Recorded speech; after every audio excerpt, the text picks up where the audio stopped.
I, 21M, final year college student, part-time barista, average guy who keeps his head down and his circle small, learn the hard way how fast one post can rewrite your entire identity.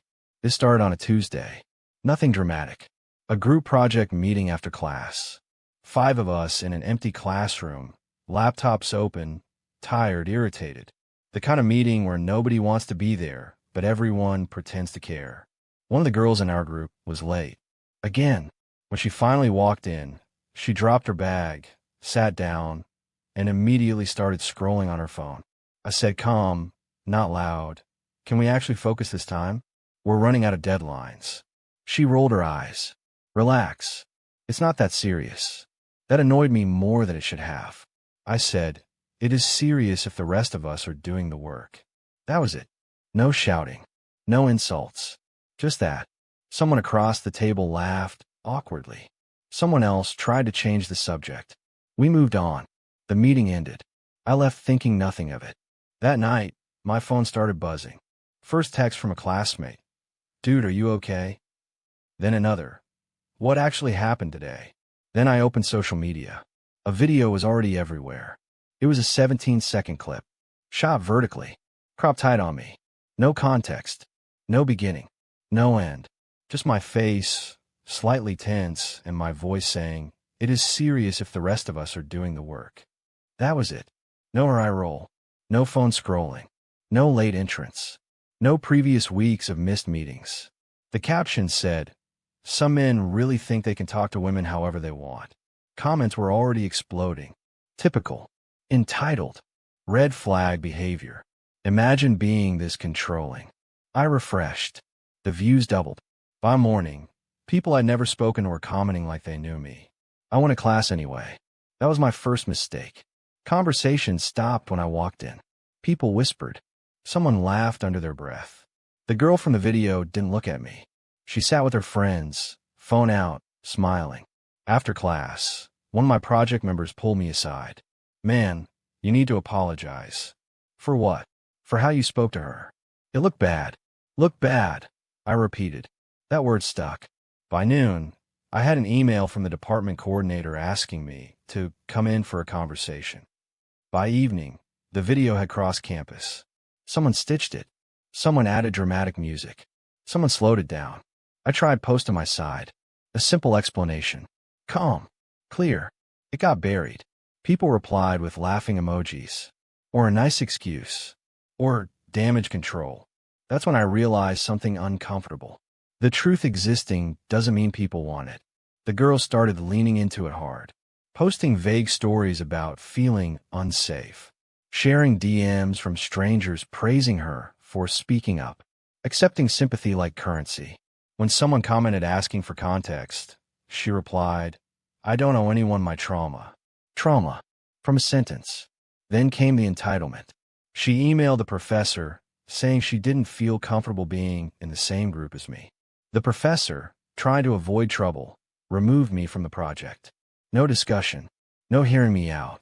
I went to the coordinator meeting. I brought screenshots. Full chat history. Proof of missed meetings. A longer clip someone else recorded, where you can see the entire interaction. The coordinator nodded politely. Said things like, "I understand," and "This is complicated." Then said, "But perception matters." That sentence told me everything. Over the next week, people treated me like I was radioactive. Friends went quiet.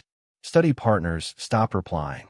A guy I'd known for 2 years unfollowed me without a word. Meanwhile, the girl's follower count kept climbing. Here's the part that still messes with me. She messaged me privately. "I could take it down," she wrote. "But you need to publicly apologize."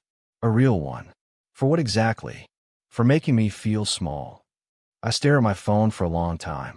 That's when I stopped trying to explain and started documenting. I saved everything. Original videos. Upload timestamps. Messages where she admitted she cut the clip because nobody watches long videos. Screenshots of her asking friends to comment and boost engagement. A DM where she said, "This is bigger than both of us now." I talked to a legal clinic on campus. Not to sue. To understand my options. They explained defamation standards. Explained that intent matters. Explained that false statements presented as fact can have consequences, especially when there's proof of manipulation. So I stopped posting, stopped defending myself publicly, and I filed a formal complaint with the university for harassment and misrepresentation. That changed the tone fast. The university opened an investigation. They requested original files, interviewed witnesses, reviewed message logs. People who'd been loud online suddenly went quiet offline. The girl tried to backtrack, said she never meant for it to go that far, claimed she was just sharing her feelings. Her friends started deleting comments. One even messaged me asking me to just let it go. I didn't. The investigation concluded 3 weeks later. The university found that the video had been intentionally edited in a misleading way, that my behavior did not violate any conduct policies, that the post caused reputational harm. She received disciplinary action, mandatory ethics training, a written warning placed on a record. The post came down.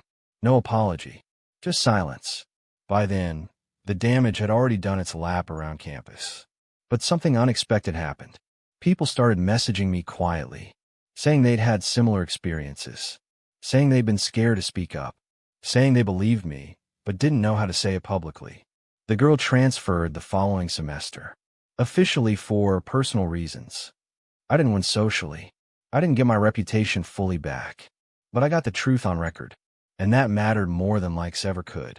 I learned that outrage spreads faster than facts, that silence gets mistaken for guilt, and that some people don't want fairness, they want momentum.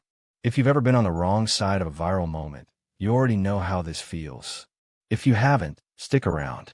Stories like this don't stay isolated for long. Subscribe before the algorithm decides who you are next.